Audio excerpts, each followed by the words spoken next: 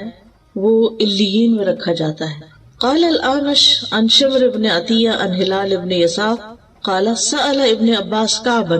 ابن عباس نے کعب رضی اللہ عنہ سے سوال کیا، وَأَنَا حاضر، اور میں اس وقت وہاں خود موجود تھا، ان سجین کے بارے میں، قال هي الارض السابعة،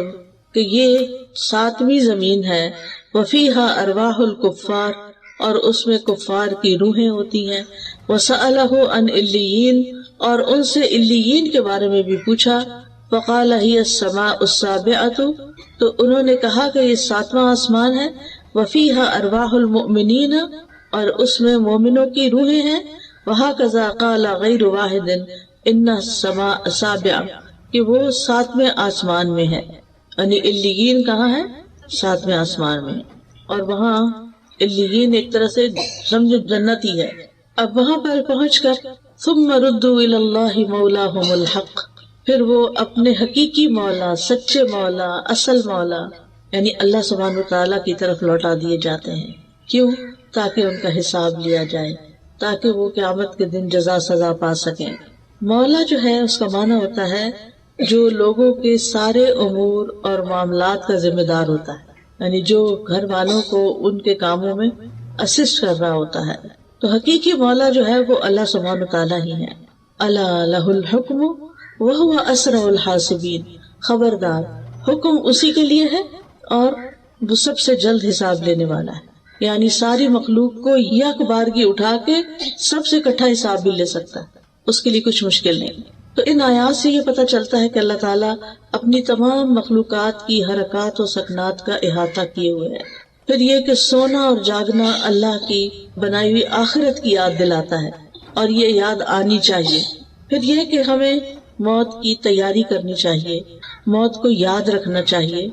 ہر نماز میں اپنی موت کو یاد رکھیں، اس سے نماز میں خشوع و خضوع آئے گا۔ پھر موت کی حقیقت پہچاننے کے لیے دوسری مصیبتیں ہلکی ہو جاتی ہیں، اور کسی کی موت کی خبر سن کے اپنی موت کے بارے میں ضرور سوچیں، یہ نہ سوچیں کہ ہمارا تو اس سے تعلق کوئی نہیں، وہ تو دوسرا خاندان ہے اور اس کو کووڈ-19 کی ویکسین سوٹ نہیں کی، لہٰذا اس پر تو یہ مسئلہ ہو گیا اور ایسے فوت ہو گیا تو ہماری تو ابھی نہیں باری۔ نہیں، کسی کو نہیں پتا کون لائن کے کس نمبر پر ہے۔ اور پھر یہ ہے کہ موت کو ناپسند نہیں کرنا چاہیے بلکہ اچھے کام کرنا چاہیے تاکہ موت کے وقت جو ہماری زندگی ہے وہ خوبصورت ہو،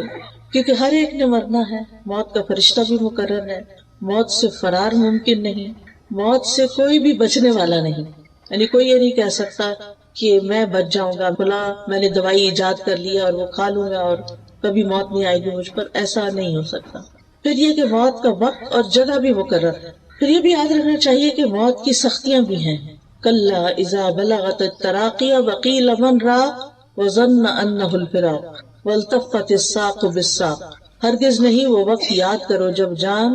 ہنسلیوں تک پہنچ جائے گی اور کہا جائے گا ہے کوئی دم کرنے والا، دم جھاڑ کرنے والا، اور وہ یقین کر لے گا کہ یقیناً جدائی کا وقت آ گیا ہے، پنڈلی پنڈلی کے ساتھ لپٹ جائے گی، اس دن تیرے رب ہی کی طرف روانگی کا وقت ہے۔ انبیاء علیہ السلام کو بھی موت کی شدت محسوس ہوئی تھی۔ اب یہ ہے کہ اگر کوئی اپنے قریبی لوگوں میں سے فوت ہو جائے تو کیا کرنا چاہیے؟ خبر سنتے ہی پہلے الفاظ انا للہ و انا الیہ راجعون پڑھنے چاہیے، پھر اس شخص کے لیے دعا کرنی چاہیے، لواحقین کے لیے دعا کرنی چاہیے، زبان سے رب کو راضی کرنے والے کلمات ہی کہنے چاہیے، یعنی ایسی باتیں نہیں کرنی چاہیے کہ جس سے اللہ تعالیٰ ناراض ہو، اللہ کی ناراضگی کے جملے نہیں بولتے، اللہ سبحانہ تعالیٰ کی تعریف کرنی چاہیے، صبر کرنا چاہیے۔ حدیث میں آتا ہے کہ صدمے کی پہلی چوٹ پر صبر کرنا، یعنی اصل صبر کیا ہے؟ جب چوٹ لگے تو اس وقت صبر کرے انسان، یعنی کہ پہلے رونا دھونا مچا لے، چیخ چلا لے، پھر بعد میں کہ میں نے اب صبر کر لیا، وہ تو سب کو ہی آ جاتا ہے۔ یہ یاد رکھنا چاہیے کہ صبر کرنے سے اجر مل جائے گا، انما یوفی الصابرون اجرہم بغیر حساب، اور بے صبری کرنے سے کچھ بھی نہیں ملے گا، بلکہ اگر بے صبری میں اللہ تعالیٰ کی ناراضگی کے کلمات منہ سے نکل گئے تو الٹا شامت آ جائے گی۔ پھر یہ کہ ایک دوسرے کو صبر کی تلقین کرنی چاہیے، غم کے موقع پہ جزا فضا نہیں کرنی چاہیے، نوحہ نہیں کرنا چاہیے۔ پھر میت کے پاس خیر والے کلمات بولیں، اس کی خوبیوں کا ذکر کریں، اس کی اچھی صفات کا ذکر کریں، کیونکہ وہ اس کے حق میں لکھے جاتے ہیں، اور اگر اس کے بارے میں بری باتیں کی جائے تو وہ بھی لکھی جاتی ہیں جن پر اس کو سزا ہو سکتی ہے۔ پھر جلد کفنانے دفنانے کا انتظام کرنا چاہیے، میت کے اوپر اگر قرض ہو پہلے اس کا قرض ادا کر دیا جائے۔ پھر قریبی رشتہ داروں کو میت کا غسل دینا چاہیے، بیری کے پانی سے، سفید اور اچھا کفن پہنانا چاہیے، ریشمی نہیں، کاٹن کا ہو۔ پھر جو میت کو کفن پہنائے اللہ سبحانہ تعالیٰ اسے قیامت کے دن سندس کا لباس پہنائے گا، جو خرچہ کرے گا وہ پہنائے گا اپنی طرف سے۔ پھر یہ کہ عورتوں کو جنازے کے ساتھ نہیں جانا چاہیے۔ پھر دفنانے کے بعد رک کے میت کی بخشش کی دعا کرنی چاہیے، اور رشتہ داروں کو تو بعد میں ہر روز خود اپنی نمازوں کے بعد دعا کر لینی چاہیے، کیونکہ میت کو سب سے زیادہ بخشش کی دعا چاہیے ہوتی ہے۔ حدیث میں آتا ہے نبی صلی اللہ علیہ وسلم جب میت کو دفن کر کے فارغ ہو جاتے تو اس کی قبر پر رکتے اور فرماتے اپنے بھائی کے لیے استغفار کرو۔ پھر اولاد کی دعا جو ہے وہ والد کے حق میں قبول ہوتی ہے۔ اولاد کی دعا میت کی یعنی اپنے والدین کی درجات کی بلندی کا باعث بھی ہوتی ہے۔ 3 اعمال کے علاوہ باقی اعمال کے سلسلے ختم ہو جاتے ہیں، صدقہ جاریہ، یا وہ علم جس سے نفع اٹھایا جا رہا ہے، یا وہ نیک اولاد جو اس کے لیے پیچھے سے دعائیں کرے، بس۔ پھر خیر کا کوئی کام بھی اس کی طرف سے کیا جائے گا تو اس کو ثواب ملے گا انشاءاللہ۔ پھر میت کی طرف سے صدقہ بھی کرنا چاہیے۔ اس میں حضرت عائشہ سے روایت ہے کہ ایک آدمی نے پوچھا کہ میری ماں صدقہ کرنا بہت پسند کرتی تھی، اگر میں اس کی طرف سے کروں تو کیا مجھے فائدہ ہوگا؟ تو آپ نے فرمایا ہاں۔ ابن عباس کہتے ہیں کہ سعد بن عبادہ کی والدہ ان کی غیر موجودگی میں فوت ہو گئی۔ انہوں نے عرض کیا اللہ کے رسول صلی اللہ علیہ وسلم میری والدہ فوت ہو گئی اور میں موجود نہیں تھا، کیا ان کی طرف سے میرا صدقہ کرنا ان کو فائدہ دے گا؟ آپ نے فرمایا ہاں۔ تو سعد نے کہا میں آپ کو گواہ بناتا ہوں کہ میرا پھلدار باغ ان کی طرف سے صدقہ ہے۔ پھر میت کے چھٹے ہوئے روزے رکھنے چاہیے جو ان کے وارثین وغیرہ ہوں۔ پھر میت کی طرف سے ہو ممکن تو حج بھی کیا جائے، اور پھر یہ کہ دعا میں اللہ تعالیٰ نے بہت فائدہ رکھا ہے، دعائیں خوب کرنی چاہیے آخرت کی کامیابی کے لیے۔